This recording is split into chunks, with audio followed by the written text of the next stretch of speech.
All right. Hello, everyone. Sorry about that. I intended to start at 8:15. Technology is one of those things when it's working really well, it works well, and when it isn't, it tends to hold things up. That's computers, that's the airlines, your internet connection, your TV, your cable, whatever. When the technology is working, that's good. When it's not, everything crashes. Okay, but we're here. We're here. So we're gonna do some Michigan football tonight, some Ohio State football, some Big Ten football. I've been experimenting with the shorts, so you guys have seen a lot of Clipper stuff. YouTube is a business. They gave us the shorts feature, so I've been experimenting with that. I've gotten a couple to go viral. So, but the bread and butter of this channel is the maize and blue, and in some instances, the scarlet and gray and the Big Ten Conference. So we're gonna do a little check in tonight. Let me make sure I can see myself on YouTube. Um,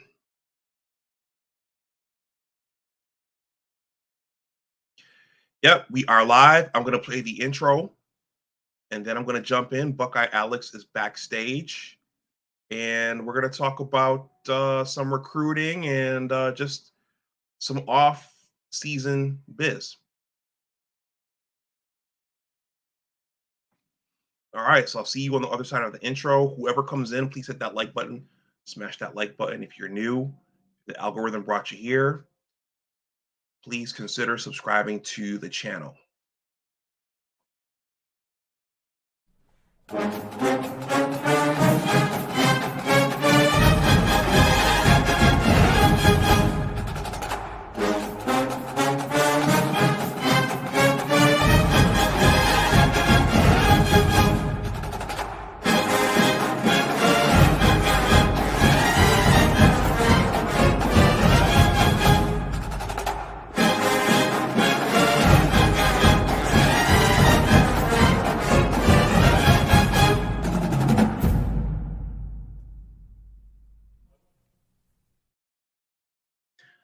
All right, we've got Antoine there in the chat. Buckeye Alex, that means you're gonna have I don't know what you're gonna tell us, but there might be some verbal sparring tonight. All right, welcome back to Big Discussions 76 Sports. My name is Dr. Anwar Yusuf Dunbar. For those of you who are new, I am a Michigan alum. I started attending the university during the Brady years. Well, actually, Tom Brady's last year, and that would have been Lloyd Carr's fifth or sixth to last year. So, and I've been a fan ever since.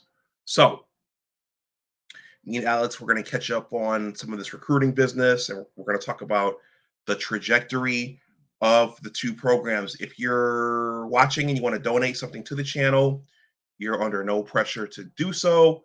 The super chat is live. You can leave a super thanks. You can also, uh, if you're watching on the playback, I'm not trying to single Antoine out. You can donate via Cash App or PayPal if it is laid upon your heart to do so. Okay, I have a short piece I'm going to read. I think it's going to set the stage really well for when Alex comes up. And I also retweeted something today. I'm very careful about what I retweet because tweeting can get you in trouble. And Alex says social media is trash. But I thought this was germane to our discussion, and it kind of talks about where the rivalry is. The big bad wolf is here. So I retweeted this. This tweet says, me when Ohio State fan asks if I care that they're uh, one spot ahead in the recruiting rankings. So recruiting is a big deal. I'm not a recruiting expert, but between programs, not just our two marvelous programs, recruiting is a big deal, and who's ahead and who's getting who. That makes for a lot of trash talk in the off season, and people follow this throughout the year. So recruiting is huge, but that's something Buckeye fan usually smacks his gums to us about. We're ahead in the recruiting. We've got so and so. We've got a better class. So I saw this on Twitter today. So I thought some of you all might find this interesting. Herb, thank you for stopping through. So this is a short piece. It's been a busy month. I missed the spring game. March was a heavy travel month for me. So I've been kind of watching things from a distance. This piece is entitled, and everyone, I promise this is really, really short. This is very short. It is entitled, and this is from one of our publications. It says the tables have, I'm sorry, it says that the tables have officially turned on the Michigan-Ohio State rivalry. The best players in Ohio go to all caps Michigan. There's Donovan Edwards laying one of the final death blows to Ohio State at the shoe back in November. Abdul Gaines isn't going to join us tonight, but leading up to the 2022 game, he kept hashtagging me in our text group, hashtag Thanksgiving 2022, hashtag Thanksgiving 2022, hashtag Thanksgiving 2022. And I couldn't believe the game was unfolding the way that it was. But when I saw JJ throw that deep bomb to Cornelius, and when I saw Cornelius catch the ball on that comeback route and then break the tackle, I said, okay, well, we're at least in this game. So this reads as follows.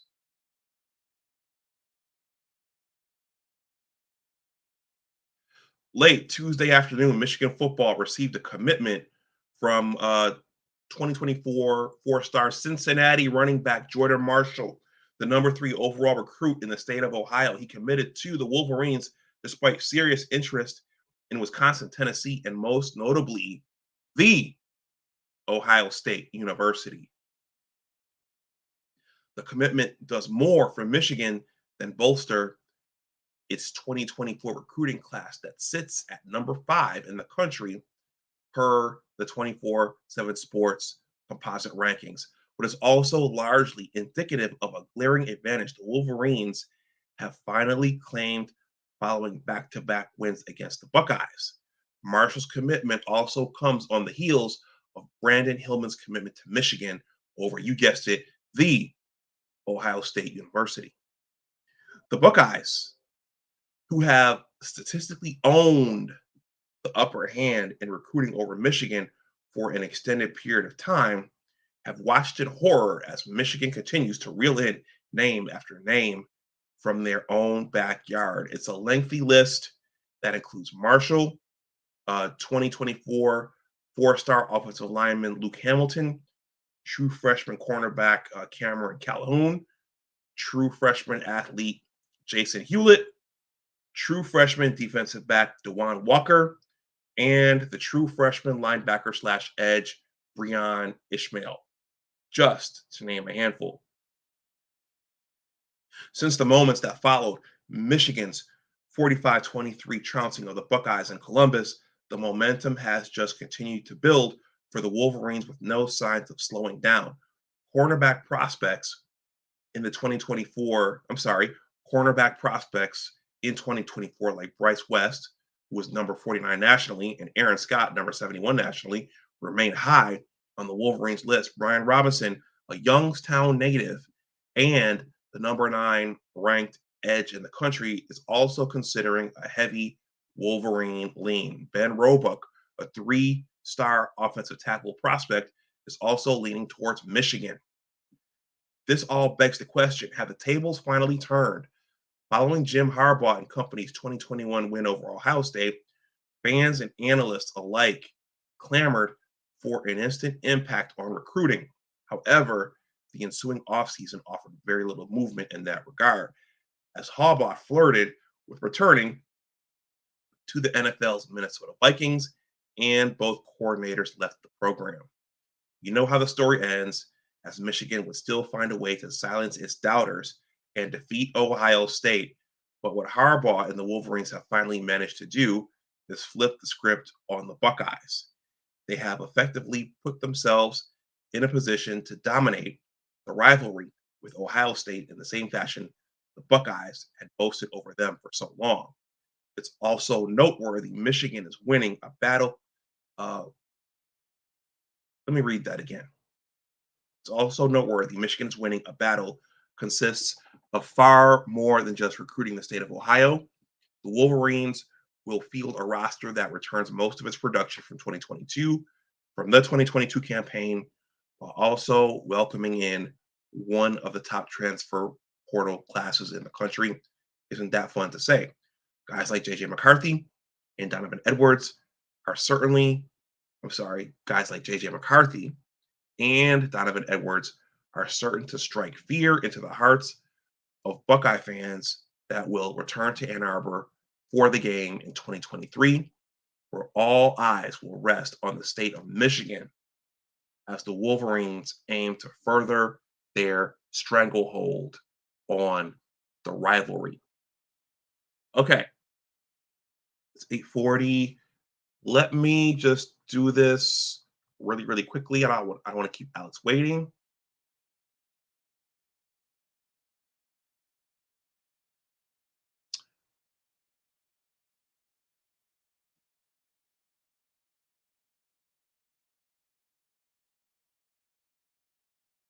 These are the Wolverines 2023 football commits.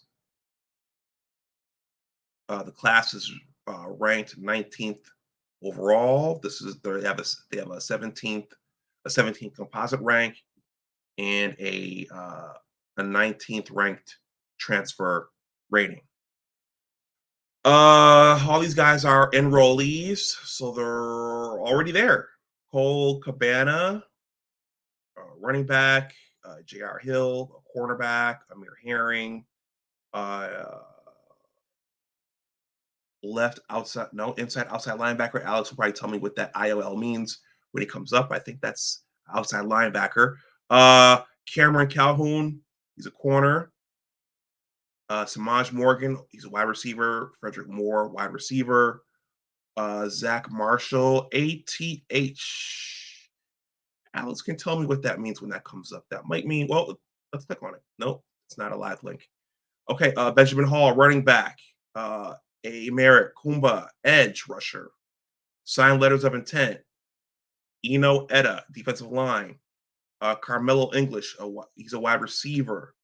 Brandon Hillman, ATH. Evan Lang, offensive tackle. Samaj Bridgman, linebacker. Nathan Efobi, linebacker. Deacon, Tony Yelly, tight end. Cameron Brandt, defensive line. Jason Hewlett, ATH. Roger Pierce, defensive lineman. Brooks Barr, defensive line. Dewan Waller, junior corner. Kendrick Bell, ATH. Breon Ishmael, linebacker. Hayden Moore, linebacker. Adam Samaha, kicker. We have 7 transfers. AJ Barner's a tight end coming from Indiana. Jack Tuttle is a quarterback coming from Indiana. Drake Nugent is a linebacker coming from Stanford. West Side, Josiah Stewart is an edge rusher coming from, I don't know. Is that Northern Michigan? Coastal Carolina. I'm sorry, Coastal Carolina. Miles Hinton is an offensive tackle coming from Stanford.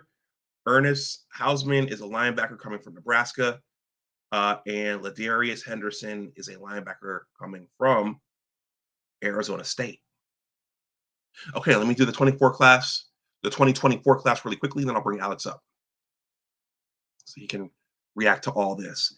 Please hit that like button. Brian Williams says athlete. I knew it must have been athlete. ATH. What else could that stand for? Okay.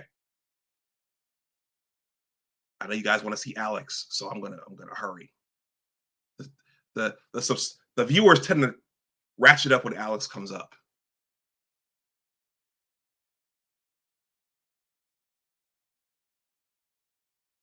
Oh, geez. Hold on a second.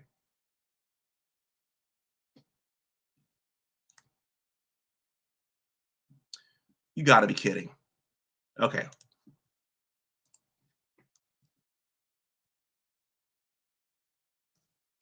Technology, when it works well,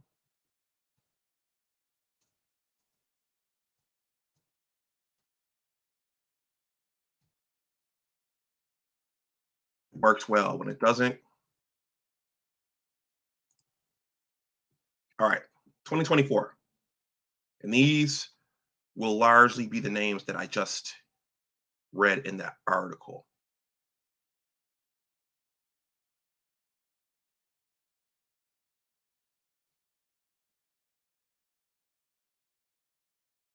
Hard commits, Jaden Davis. He was in the news quite a bit over, geez, the last couple of months. So all the talk I saw on social media was Jaden Davis, Jaden Davis, Jaden Davis. It's a quarterback. So he has committed. I think at this stage they could probably decommit. Jordan Marshall, he's a running back. Jacob Oden, he's a safety. Andrew Sprague, offensive tackle. Hogan Hansen, a tight end. Mason Curtis, linebacker. Blake Frazier, offensive tackle. Luke Hamilton, linebacker. Ted Hammond, defensive lineman. Ben Roebuck, offensive tackle.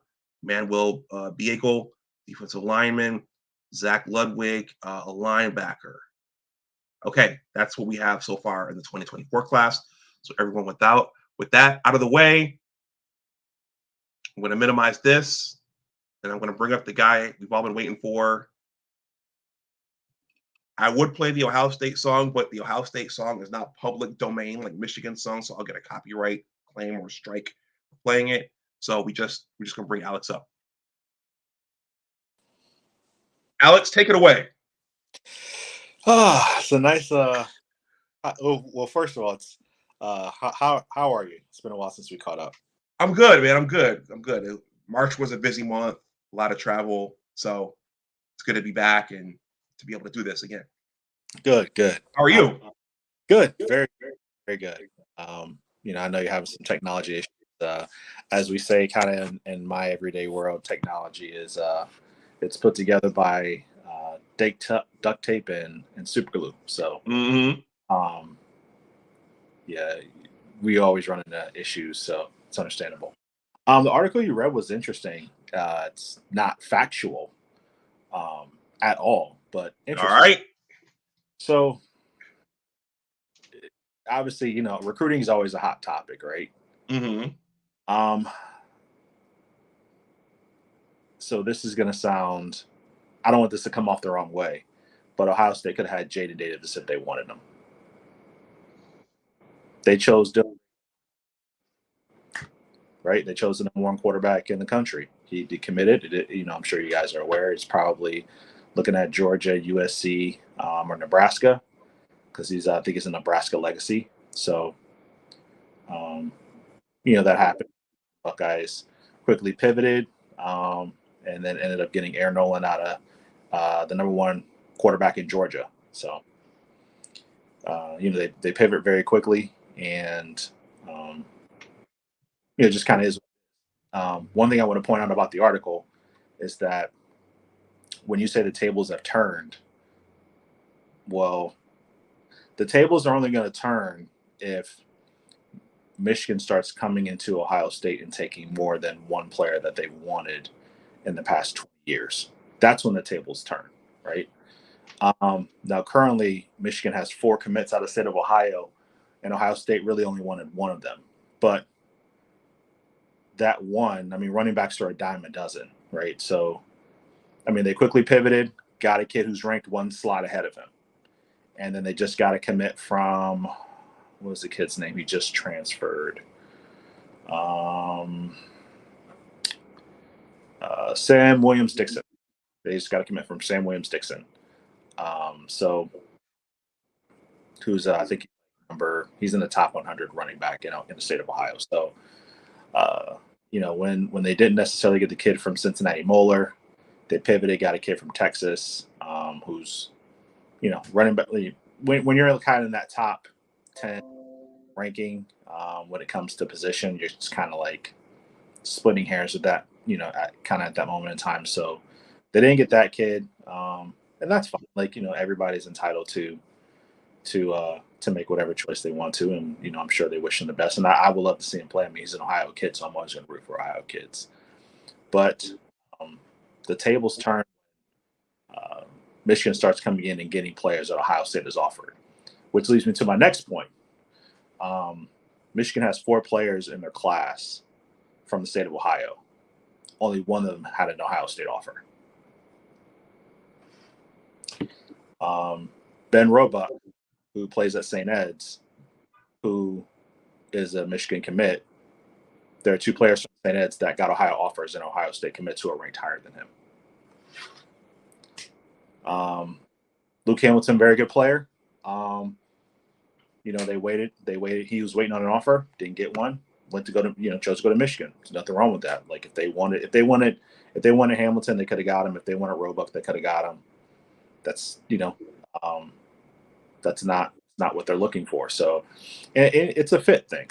I think Michigan and Ohio State are, when it comes to offensive lines, are looking at 2 different things. So, and I just think based upon the offenses that both teams run, and there's nothing wrong with that. But the idea that the tables have turned in a rivalry because Michigan's won 2 games and got 1 recruit in the state of Ohio that Ohio State wanted, I think we need to pump our brakes a little bit.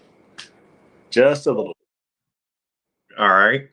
We have some interesting comments here. I'm going to get to yours in a minute, Antoine. But Jay Marion says, Ryan Day is not offering Ohio kids if he feels they will commit to Michigan. Don't want it in the headlines that he lost to Michigan yet again. LOL. Okay, so that's some smack talking there.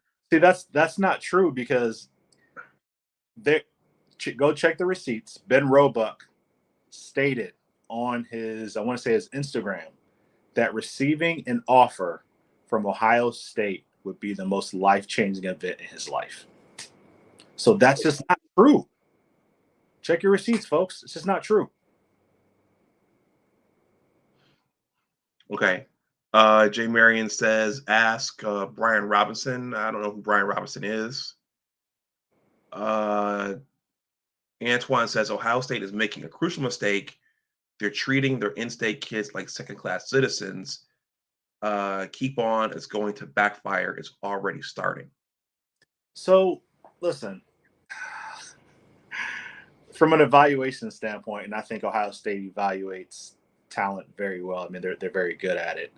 I mean, you'll see they'll have 3 linemen selected in the first day and second day of the NFL draft. I mean, they're doing a good job when it comes to offensive linemen. So I'm not really worried about that particularly, but I think you just have to understand that coaches might see different things, and coaches from an offensive standpoint, when they're scheming and they're looking for recruits that fit their style of offense, we all know Ohio State runs a spread offense. Michigan runs a spread run defense. They're looking for 2 different types of offensive linemen. I don't think there's anything wrong with that. It doesn't make one better than the other. It's just we're talking about fit. And the comment about not taking kids from Ohio, like, we're more likely going to get Bryce West. We're going to get the other corner from Cincinnati. We got Arvell Reese last year. We're going to get a tight end from Glenville this year. Like, it's just not. I mean, it's just not true. So we're taking Ohio kids, but we're taking Ohio kids that fit Ohio State. I mean, some kids might fit Alabama better than they would Ohio State. Some kids might fit Notre Dame better than they would Michigan. It's just all about fit.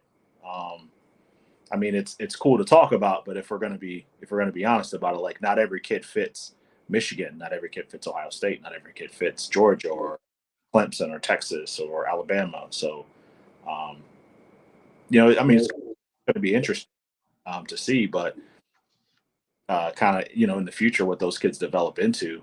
But the systems are different. It'd be one thing if Michigan and Ohio State ran the same type of offense, same type of defense.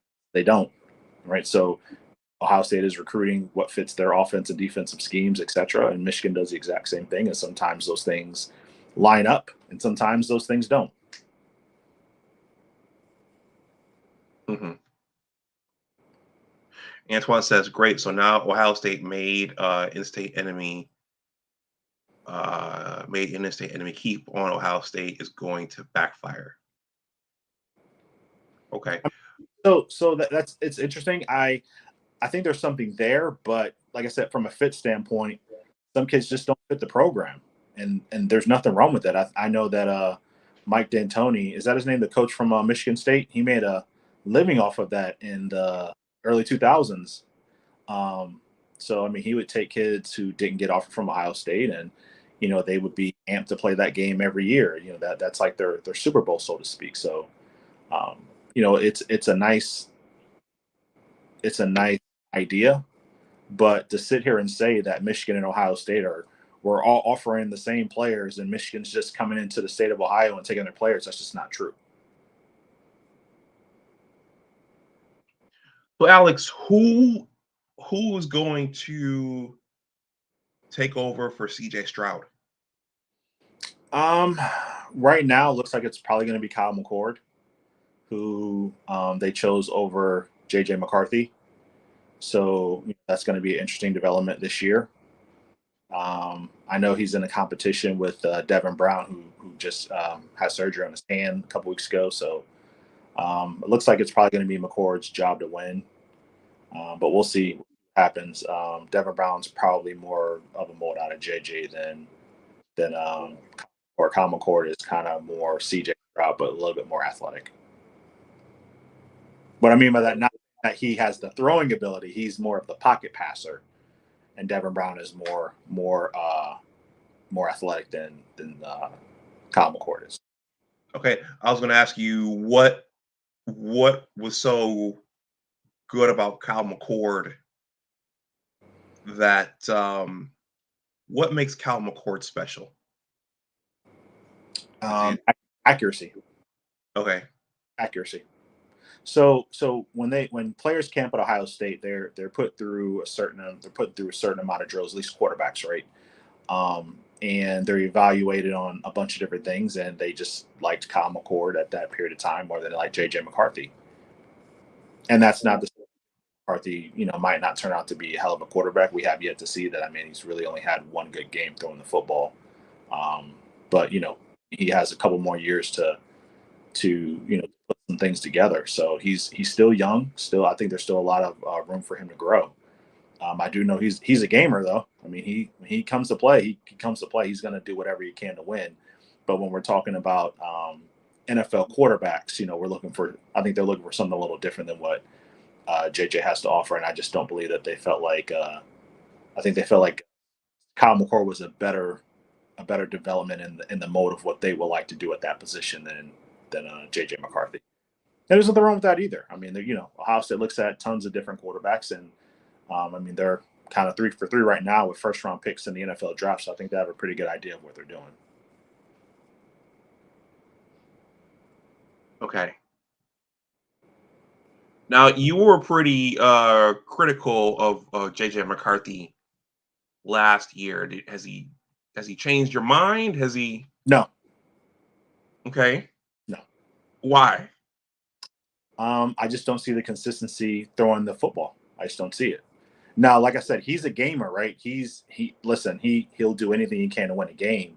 But when we're talking about like those skills transitioning to the next level, I just don't see it right now. But that's not to say, I mean, granted, last year was his first year as a starter. He still has 2 more years of eligibility. So, I mean, there's a lot there there's a lot of room for him to grow into that. I just don't see it yet. So you don't think that some kind of corner was turned when we played you guys, and then we know there was the meltdown and the Fiesta Bowl. Yeah. He played. But that was coaching. A lot of that was coaching, though. I mean, that's fine. You still have to go out on the field and play. Right. So, I mean, you could look at it like the Ohio State game this past year in the shoe. Ohio State had that game won, and you could say, well, it was coaching. Well, the players still have to go out and play. I mean, I think they got tight. I think the players got tight. I think the coaches got tight, and they lost. So I think that's what happened. I think they were in complete control of that game. I think everybody saw the same thing. And then they got out of their own heads. And if Marvin Harrison doesn't get hurt, it's shoot. If Jackson Smith and Jigba plays at all, they win a national championship. So, I understand it's situational, but I just from when you're talking about him turning a corner, I don't see it. I don't see it. Okay. So Kyle McCord. But I'll say this: I hope he does this year because actually I think he's. I don't want it to sound like I don't believe he's a good player.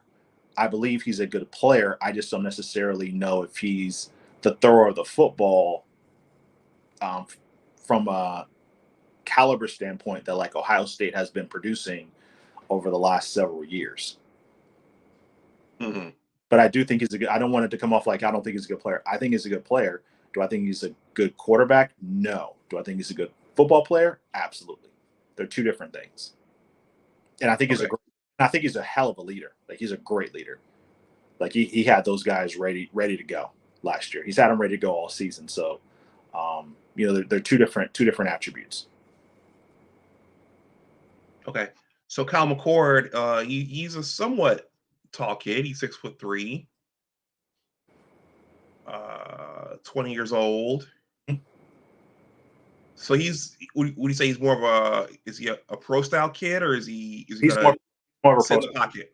Yeah, he's more of a pro style, sit in the pocket, deliver the football, try to pick you apart. He's kind of in that mode. He's not a very like elusive athlete, dual threat kind of player. He can run. He's a better runner than CJ was, but not as athletic as like JJ though. Okay. So you guys are basically gonna get CJ again. Yeah, I mean, with him being a first year starter, I kind of look at it as more just being a driver of a really, really nice sports car. I think Ohio State I think they have enough weapons for where he doesn't necessarily need to make all the plays. He just needs to make the correct play repeatedly. And I think if they do that, they'll be fine. Okay. Antoine says Ohio State don't develop. They just get a gang of 5 stars. After that, it's the best man wins. Why you think they were going after Jaden Davis so hard? Just develop McCord. That doesn't make sense because McCord's a junior and Jaden Davis is a freshman next year, his senior year. And Ohio State recruits a quarterback every year. Do your homework, Twan. It sounds like excuses to me. Can we get Blake back on the field? I think he's talking about your comments about JJ. McCord ain't picking nothing apart with his teeth. And Jay Marion says, I think JJ did solid enough for a kid who didn't have a spring practice last season, and he was coming off the shoulder surgery. Yeah, like I said, I don't want it to come off like I don't think he's a good player. I think he's a good player. But if we're talking about Ohio State having first-round draft picks at the quarterback position, and they weren't all 5 stars, by the way. They weren't. That's just not true. If we're talking about that, then I think he's kind of behind the curve on that. But I still think he's a hell of a player. That doesn't mean if I say I don't think somebody's a first-round pick, that doesn't mean that they're trash. It just means I just don't think they're a first-round pick. I still think they're a hell of a player, though. Okay. So, Alex, we have most of our guys coming back aside from Ronnie Bell and Andrew Anthony entered the transfer portal. Luke Schoonmaker is going into the draft. I think we're losing Mike Morris. Yabi Oki transferred, but we're getting the core back. Mm-hmm. Is Marvin coming back for you guys? Yeah, I mean, we're returning all of our wide receivers. Some of them are getting healthy. As you know, our whole running back group was decimated with injury, where we brought in a kid to play linebacker, and he ended up playing running back in the in the semifinal game against Georgia and against Michigan. So, getting running back room healthy. So Maya Williams is back, Henderson's back, Chip Trainum's back, Dallin Hayden's back. What's the other kid? He tore his ACL last year. He looks like he's ready to go. and the wide receiver room is just getting healthy. Right now, I think offensive line is probably their biggest concern, just because we lost so much depth. I mean, depth on we lost center, 2 tackles. So getting those to be able to play this year is probably going to be our biggest hurdle. Okay, now let me ask you this: how does the Jim Knowles defense do in year 2? I think they take a step forward. Okay. They have to get the pieces to run that defense, right. They went out and recruited a bunch of safeties. They got some really good corners last year. So you have to get the kids in and then get them developed, right? Get them developed from a physical standpoint, and then get them acclimated to the defense of what they're going to run. So you're talking 2-3 years minimum to really see the major effects from a recruiting standpoint. I do know they brought in a transfer from, I believe, Ole Miss, a corner who's very, very good. Mm-hmm. And the safeties look good. So we'll see what happens. I mean, I think all in all, I know people are down on this 4-2-5. Again, I'll say this: the best defense I saw last year runs a 4-2-5, and that's Iowa. So, and running a 4-2-5 for years, way before anybody ever heard of Jim Knowles. So, I think that once they get those kids in and get them acclimated, it might take a little bit, but we'll see what happens. I think for our first year putting in a new defense, it was much improved than it was the season before, because season before was not pretty at all. It was bad. It was pretty bad. So it was an improvement. I think they'll take another step forward. I think some people are saying the defensive lines is probably going to be the best defensive line in the country, or one of the best. And if you have that, it makes the safeties and corners job that much easier. So we'll just kind of have to wait and see what happens. Okay. I want to go back to the quarterback recruits in a moment, but Antoine's drawing at you. He says, by the way, your O line is looking bad. How about telling Lil Day Day nothing works without an offensive line? He's so worried about his offense, then wide receivers ain't gonna save him. I mean, they have number one offensive tackle in the country right now. So I mean, he's worried about the offensive line. So again, please, Twan, do your homework, bro. Like, I can't, I'm trying to help you out here. I'm doing my best. Okay. So you said that article was a little bit deceptive because Michigan, they're pulling some kids. We're pulling. I sound like Abdul. We're pulling some kids out of Ohio State. I mean, out of the state of Ohio. But your contention is those aren't the kids that Buckeyes are after, so it doesn't really matter. Correct. So I'll give you a little insight here. Okay. Luke Hamilton, right? 4-star kid from Avon, which is, kind of my neck of the woods. Let me tell you his offer list: Michigan, Akron, Ball State, Boston College, Bowling Green. That's his offer list. Okay. Ted Hammond, his offer list: Michigan, Boston College, California, Cincinnati, Coastal Carolina.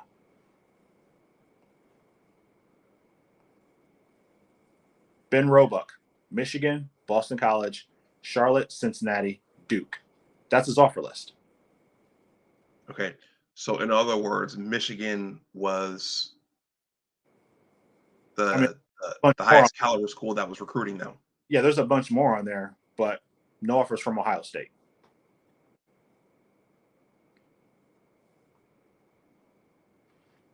Okay. All right. So Alex, let's go back to you had some thoughts about the quarterbacks that were being recruited. Yes. Do you think so? Who was your guy? So we got Jaden Davis. Who was the guy you guys got? Prentice Air Nolan out of Georgia. Okay. So your opinion is they're going to go head to head over the next couple of years? I guess once JJ moves on. Mhm. And what year is this kid you guys got from Georgia? He's in the same. They're in the same class as Jaden Davis. Okay, so they'll likely go in if everything works out. They'll go in at the same time, and they'll ascend into the starting positions around the same time. Yeah. I know that kind of behind Common Core is Devin Brown. After Devin Brown, it is what's the kid's name? It's escaping me right now. Let me think.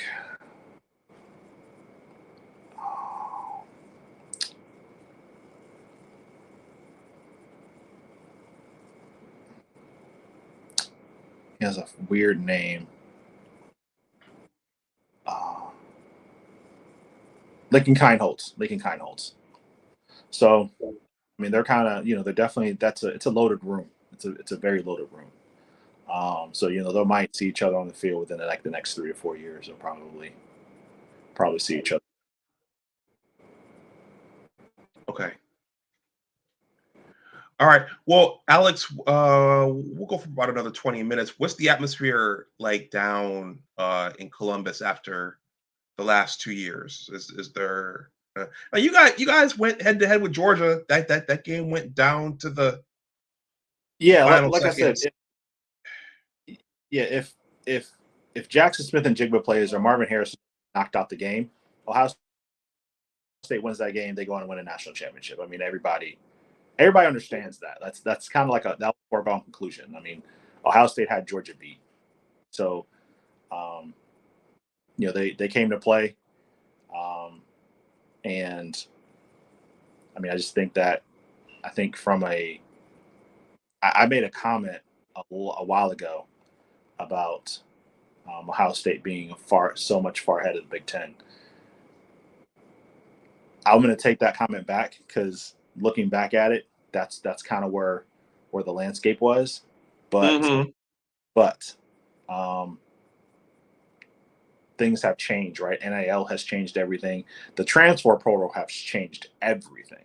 Okay, Also, kids can just go wherever they want now, and it's not. There's really no. There's no like. It's just the wild, wild west. I mean, money is getting thrown all over the place, and it's a little disturbing to me. I mean, I definitely think the kids be paid. I just don't think it. You just kind of open things up and just let everybody go crazy, which is kind of what's happening right now. But um, I would much rather it be a little bit more structured, because if you guys coach at all, which I do, when it's similar to like when you kind of just let anybody in that has a check, and has any type of influence, that those things just never go over well. So similar right. to the situation in Miami where they had a booster and the guy was about as dirty as it can get, and now he's bankrupt, jail, and a bunch of other stuff. So I feel like the NCAA really needs to grab a hold of the situation. I believe they just passed something where I think kids had like 5 visits and now they have unlimited official visits. So kids who really want to go to Michigan, right? Um, Kids who really want to go to Ohio State or pick your favorite school. Um, they're not going to be able to. The coaches won't be able to get attention to the guys who really, really want to be at Michigan versus kids who are just trying to get in there to see a really good game or see a really awesome campus or get a free trip, etc. So, I think the NCAA is making a huge, huge mistake with making some of the choices that they made in the past 24 months. In terms of the NIL. In terms of the NIL and in terms of kids just having unlimited visits. So if you have unlimited visits, how do you really get to know anybody if you're just visiting all the time, right? It's similar to AAU where you're just playing games all over the place, but you're not really understanding and learning the game of basketball. That's kind of what I equate it to. So I just don't think it's good. I just don't think it's good for anybody. I think for the top programs, it's good, but I think they're killing kids who want to get developed. And like, say, I'll give you a perfect example. Michigan is very good at finding diamonds in the rough and then developing them because they have great coaching. Well, if you have a bunch of 5 stars and 4 stars that are now going to start just coming through there, you're not going to really look at that 3-star kid because you're thinking, okay, well, I got this 4-star who's a better player who's on my campus who I'm going to try to convince to come here. But you're going to miss developing the relationship with the kid that's the 3-star that you're used to developing. You're used to grabbing 1 or 2 of those and then developing them, and they turn into really good players 3 or 4 years down the line. You're going to miss all that by paying attention to a kid who's on campus just to see a game. Okay.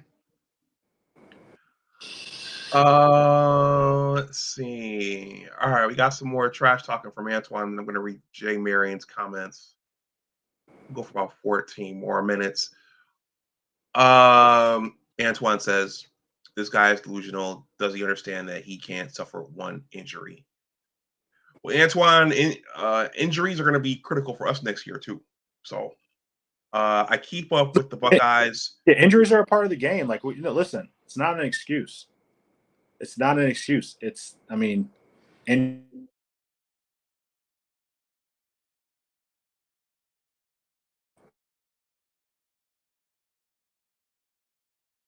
Alex? Yes. Yeah, you froze for a moment there. Say that again. Oh, no, I was just saying, injuries are a part of the game. They had Georgia beat. So, listen, you get them again, don't get hurt, it's going to be a different result. So I also think if Jackson Smith and Jiggo plays the whole season, we don't know what that team would have looked like with Marvin Harrison and Jackson Smith and Jigbo on the field. So, we're playing what ifs, but it kind of went the way to win. I'm not making excuses. They just got to come back and they got to be healthy. They got to be healthy when it's time to play, so that way we don't question anything kind of going forward. Okay, let me see what else we have. I think Jay Marion made some more comments. Guys, thank you for these comments and thank you for being interactive with us. Jay Marion says Robick is a beast along with the twins going to OSU. That St. Edward's offensive line is nice. They played my old high school in the state title game the last 2 years. I wonder what school you go to, Jay Marion. Just curious. Well, no, I'm just curious what school we went to. I don't remember who they played in the state title. Yeah, Jay Marion. So which school did you go to? Jay Marion says OSU is getting talent. OSU getting talent is not the issues. Day and the staff coaching them up is. I don't disagree with that at all. I think coaching them up to play to their ability in games like the Michigan game. So I think something that's interesting, right? I think Day learned. I'm hoping that the coaching staff learned something from the Michigan game because of the way they came out against Georgia, right? The way they came out against Georgia is the same way, even though I think in the first half we had Michigan, Ohio State at Michigan beat. They didn't come out the same way they came out against Georgia. It was like it's all or nothing, and that's kind of how it should be. It should always be against the team up north. It should always be all or nothing. You can never go into that game and have a guaranteed victory. Now I believe it's just a mental hurdle that they have to get over, and I'm hoping that the way they came out against Georgia will help that going into next year, because I believe we play them in Ann Arbor next year. Okay, Adrian Roberson has entered the building. He's bringing some smoke too. Let's see. Antoine says you can just Google the Buckeyes offensive line problems while he's trying to make it seem as though I don't know what I'm talking about. The offensive line is on life support. That's not what I said. He said, let's be clear. He said Ryan Day's not addressing the offensive problems in recruiting. And I said they have the number 1 offensive tackle in this year's class. That is addressing it. They still have to address what they have this season.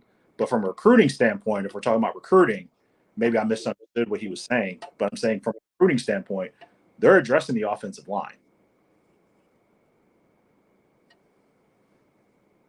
Okay.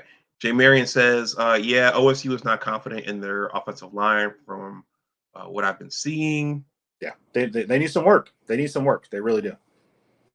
The spring game, the defensive line was in the backfield all day in the spring game, so it wasn't pretty. Antoine says, hell no, OSU is not confident in their O-line. This dude acts like the internet doesn't exist. He's talking to us like we got to wait on the newspaper to drop for information. Let's see. Jay Marion says Springfield High and Springfield. Oh, listen, Springfield's got a nice program. They got a nice program. They really do. They've come up for the past couple of years. They got a really nice football program down there. Okay. Adrian Robertson says, at this point, Michigan has the better staff. What do you think about that? Agree.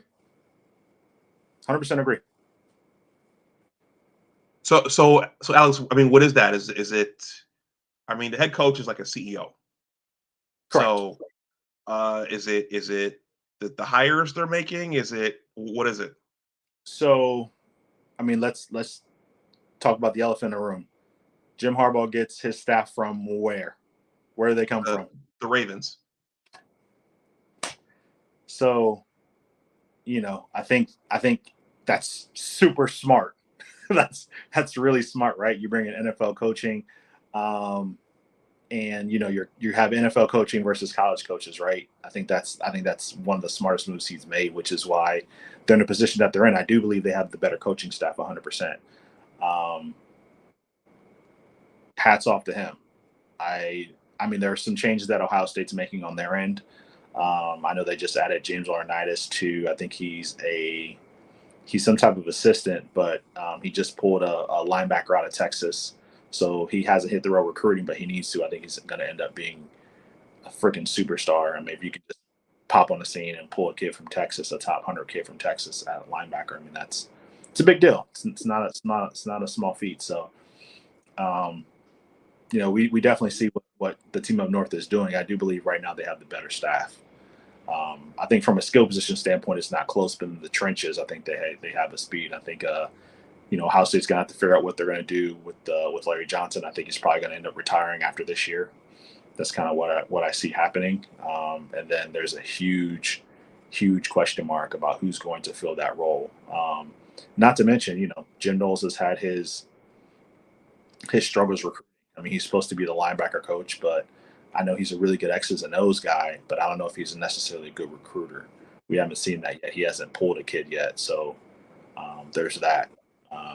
So, I mean, there's definitely some question marks. Definitely some question marks in Columbus regarding the future of recruiting. And I do believe that they have the better staff right now. I think they develop players better than Ohio State does. Okay. Overall, I think we're talking quarterbacks, defensive line, and wide receivers. I think Ohio State's quarterback and wide receiver, Ohio State's the best in the country. Larry Johnson obviously is a legend in his own right, but when you start talking about offensive line, linebacker, corner play, I think Michigan's definitely ahead on those fronts. Okay. So Alex, if there isn't anything else you want to say, I'm going to take us out with RJ Young's top 25 from last month. Listen, was you're not an RJ Young fan? So okay, I'm going to go into this very quickly. All right. Okay. Out here. So I am out as when it comes to analysis of just the game. Yes, I work for Ohio State. I went there. But I'm about as fair as it comes, right? So I got turned on to RJ when Baker Mayfield planted that flag in Columbus, right? After we went up there and smoked them the year before. Noah Brown had like a crazy game. I think he had like 2 or 3 touchdowns. And you jump on YouTube and you got this crazy dude with this high school voice and all this energy, right? And look, I was for it, right? So I kind of it was the first time streaming, just kind of how me and you met. Like I jumped in and we started talking, and I talked to RJ offline. Like even when COVID happened, like we used to talk a lot. And I saw the moves he was making, and I'm very, very proud of like where he started to where like he is right now. I think it's awesome. I mean, he got an ESPN gig initially, did ESPN radio. I think I told you guys about that, right? He was doing the ESPN radio gig. So like I'm super proud of him. Like he's an awesome guy. But with that being said, he's not the same as he was before. He's very different. Obviously, once you hit a major corporation like Fox, you kind of change. Your swagger's different. Your money's different. Everything's different. But I think he meant some things about what you're about to say. So I think I know what you're about to play. And no, I'm not playing. I'm just. It's an article. He ranked the teams. Was it in at Michigan in the top 5 last year? Is that the one you're about to read? Because that one was no. bad. Here, I'll show it to you. This was published a month ago. Okay. This is recent. This is the preseason. The preseason rankings, courtesy of RJ. Now listen, RJ is a good dude, but you're different, bro. You different right now. Hey man, don't make me an enemy of RJ Young, all right? No, never. Listen, I love RJ.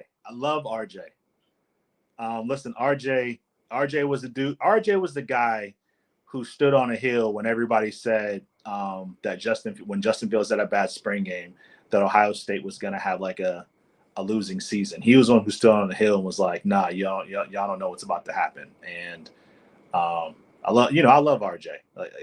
Listen, the guy's been great to me. He's been a good friend when we've had conversations. So I'm just jabbing at him a little bit, but no, I love RJ. Hats off to him. I'm very proud of what he's become and what he's doing in his life. It's great. Okay. Well, I'll just do the top 3 because we're in the top 3. So he has Georgia ranked number 1. So whoever's gonna replace Stetson Bennett, I guess they're not gonna miss a beat. Let me tell you something. That's who I think at his peak, that's who JJ reminds me of. Stetson Bennett? Wow. Okay, well that's not bad then. No, that's what I'm saying. Like, just because I don't think he's a world beater doesn't mean that I don't think he's good. I think Stetson Bennett is a baller. Like, he's not an NFL starting quarterback, but like he's a baller. He's gonna be on a roster for 5 to 10 years. I mean, he's gonna be like that Colt McCoy type player. Who's he might get a couple starts here and there. He's gonna come in, he's gonna ball. And that's his job, is to be the backup. That's what I kind of see for JJ, at least for right now. Listen, it might turn into something different this season. He might prove me wrong and just, have like a 70% completion percentage. And, you start doing that and hitting deep balls, and we're having a completely different conversation if you're breaking down defenses with your eyes and putting the ball and, making NFL type throws. But he hasn't done that yet. So it's kind of what I'm evaluating it on. Okay. So, So Georgia, he's picking Georgia number 1. Of course, they got to play the games. Yep, they do. An injury here, an injury there, a bad call from the officials here, a bad call from the officials there. Moment of bad luck can make the whole deck of cards fall down. So Georgia's number 1. He has Michigan number 2. Fair. I think that's fair. He's got you guys number 3. I don't think that. I'll do the top 10. Yeah, I don't think that's right. We should probably be lower than that. Okay, so he's got you guys number 3. Mm-hmm. USC. That's probably who I'd have put. That's 4. And USC was a defense away from getting in the playoff. And yeah. I mean, they could have an inch of defense. They probably win a national championship if they can play any defense at all. Yeah, Williams is they arguably in their defense let TCU in there. Yeah. But that doesn't excuse our coaching staff from that whole thing. Tennessee, number 5. Who's Alabama, number 6. I think it was okay. So we got to watch out for this number. I think it was Steve Dace from the Michigan podcast. He said, "Go back one. Go back one." Who's the starting quarterback at Tennessee? Do you know? It's not Smoking Joe, is it? Oh, it's Super Joe. Yes, it is. Super Joe. Super Joe. Yep. Super Joe. All right. All right. Super Joe. You threw him away, Alex, and he found his way back. Yeah, he's gonna come back and score 50. I got a really good memory. But I think it was Steve Dace. Steve Dace pointed out that every third year Alabama rises. So I think this is the third year. So we need to be on the lookout for the Crimson Tide to come back. That's fair. Listen, I heard Jalen Milroe is I hear he can throw. And if he can throw, it's over. He's a cheat code. If he can throw the football, it's over for everybody. Like just mail it in and we can try again next year. Mm-hmm. Okay. Number 7 is Penn State. I actually really like Penn State this year. Listen, I know that they got a kid at Penn State who I really wish Ryan Day went after hard. I know he didn't because they had Quentin Ewers and that kind of blew up in their face. I wish they would have let Quentin go because I feel like he wanted to be at Texas the whole time and went after that kid. He ended up at Penn State and he's like 6'4", long, can throw the football, can run. I think they made a mistake with that one. Mm-hmm. Okay. Florida State is number 8. Utah's number 9. Utah defeated USC in their Pac-12 championship game. That set up TCU to get in. Yep. And then number 10 is Clemson. Interesting. I'll stop there. Okay. I'll tell you what, Alex. We'll take a quick look at the schedules. Then I gotta run. Okay. So we'll do ours first. Let's see. Michigan football 2023 schedule. Hate our schedule this year. I hate Ohio State's schedule. It's tough. It's tough. Really tough.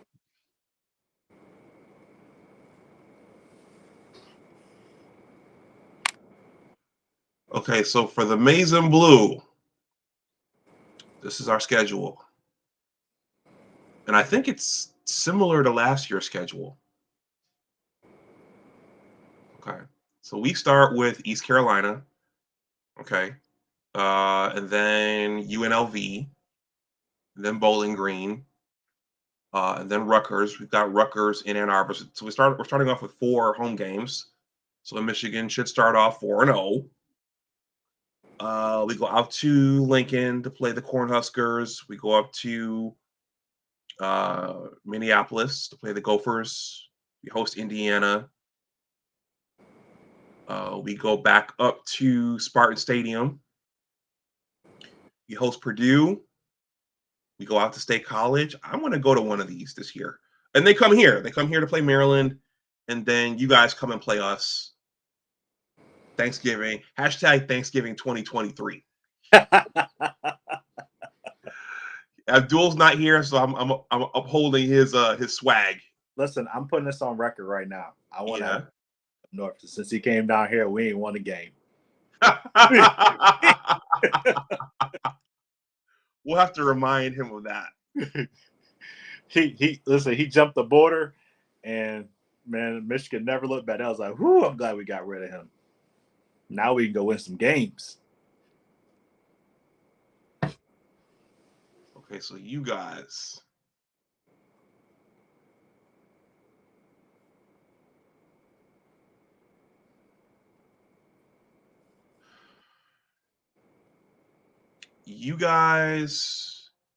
Well, you start with Indiana, looks like. No, we don't. No? We start with Notre Dame at Notre Dame. Why is this looking like this?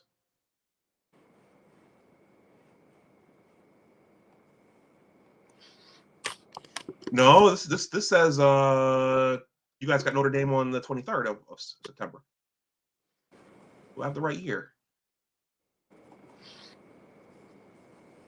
2023-24.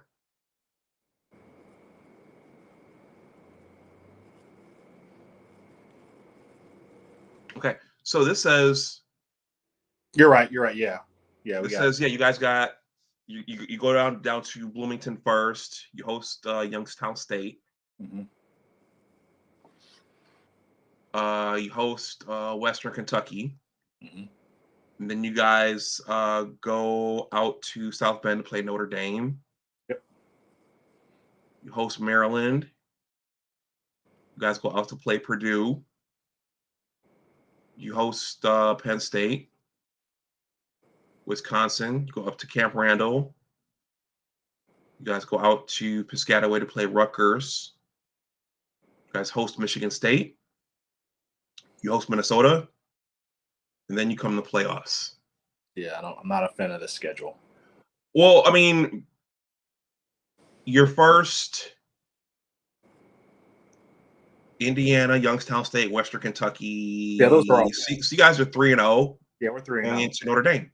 Yeah, but then listen, I am a huge Tailua Tagovailoa fan, as everybody knows. Mm-hmm.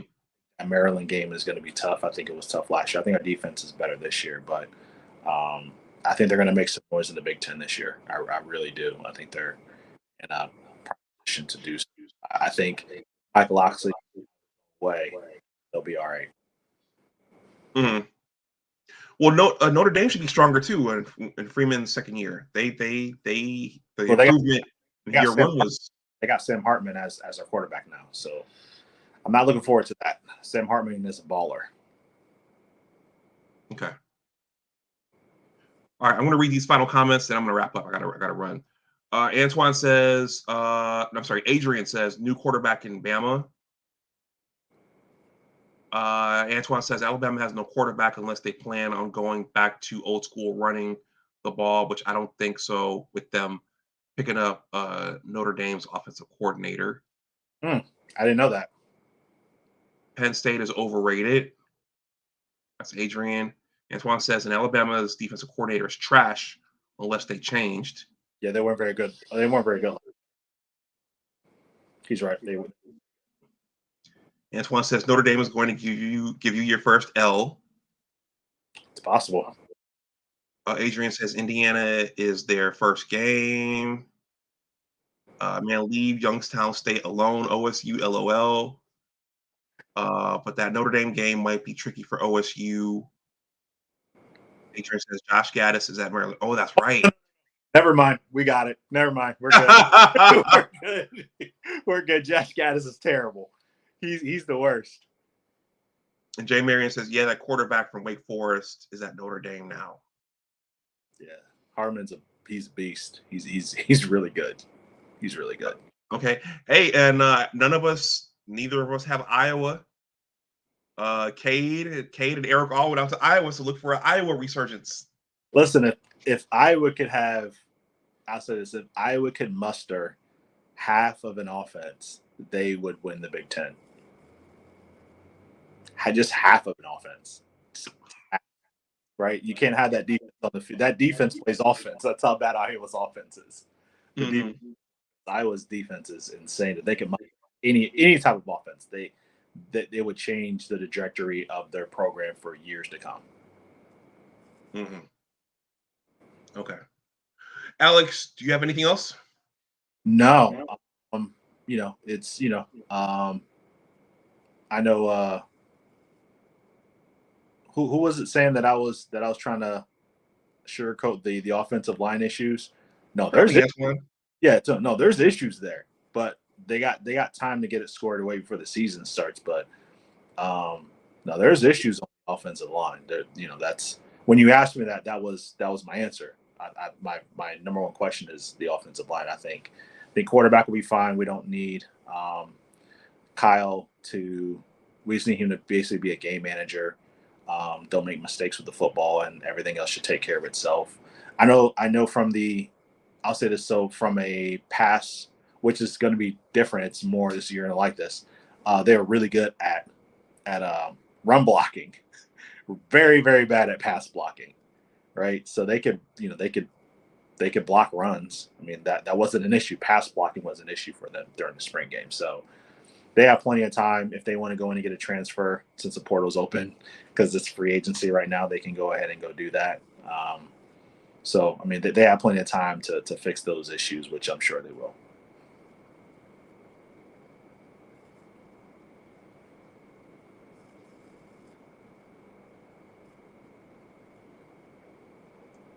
Well, Alex, thank you for tugging my coat and saying let's do this. Yep. So, see, it's April, so May, June, July, about 4 to 5 months away from another one.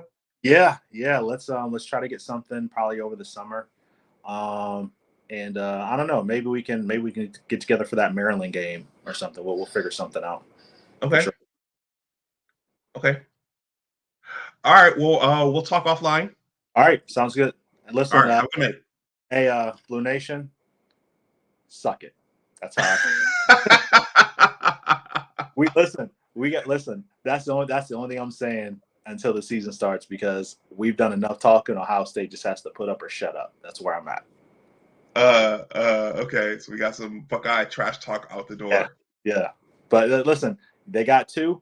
We got 10. They got 2. We just got to put up or shut up. That's kind of Well, hey.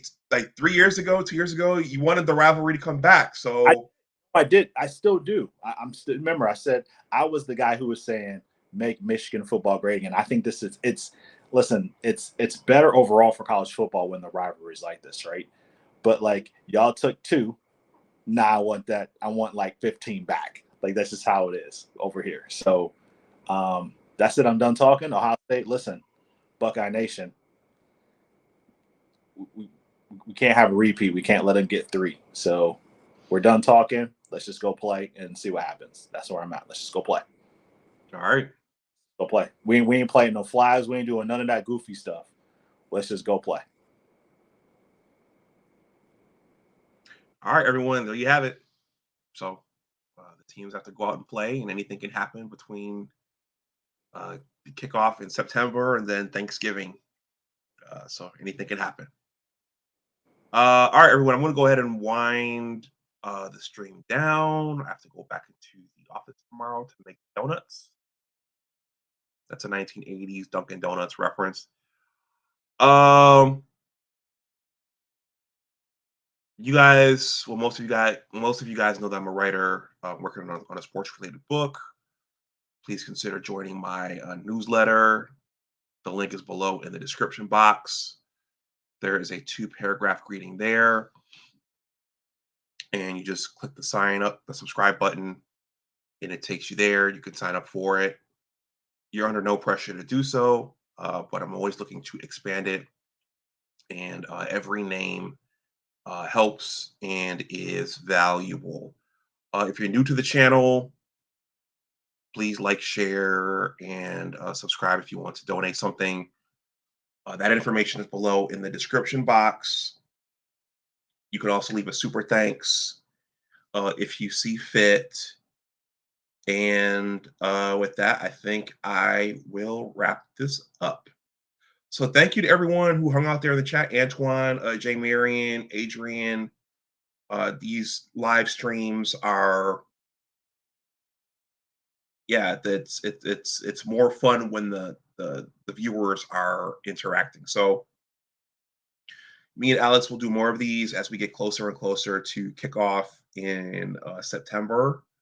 So look out for more of these, and I will be working the shorts.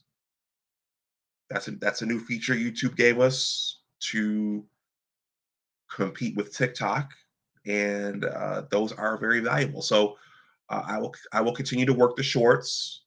I will continue to upload some promotional content for my book project. I have an interview with someone on Saturday. I don't think I'll do a live though. So I'm gonna do it private, record it, and upload it. So with that, everyone, thank you for being here. It's late. Thank you for being here.